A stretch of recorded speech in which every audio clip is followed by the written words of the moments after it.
Well, overnight, the Department of Justice released an additional 10,000 documents related to its investigation of Jeffrey Epstein. And this is the latest batch of materials that offer some new details and insight on Epstein's associates, including President Donald Trump. Olivia Rendali reports from the White House.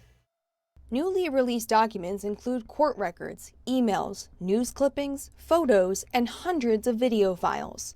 One Justice Department email says then private citizen Donald Trump flew on Jeffrey Epstein's plane many more times than had previously been known. According to the email, Trump is listed as a passenger on at least 8 flights between 1993 and 1996, including at least 4 that co-conspirator Ghislaine Maxwell was on board. The email also notes Trump flew on 2 occasions with women described as potential witnesses in a potential Maxwell case. In a likely already public criminal complaint filed against Jeffrey Epstein's estate in 2020, a Jane Doe alleges that when she was 14 in the mid-90s, Epstein introduced her to Trump at Mar-a-Lago. It's important to note that President Trump has never been charged in connection with Epstein and has tried to distance himself from him.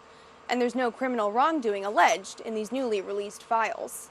The Justice Department released a statement saying some of the documents in Tuesday's release contain untrue and sensationalist claims made against President Trump that were submitted to the FBI right before the 2020 election. I actually threw him out of Mar-a-Lago. On Monday, President Trump once again accused Democrats of using the Epstein controversy as a distraction.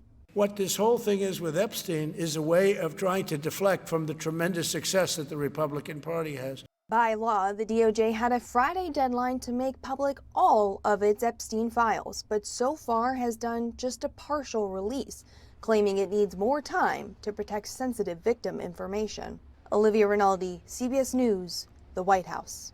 The Senate's top Democrat, New York's Chuck Schumer, called for legal action against the DOJ for not releasing the material in full.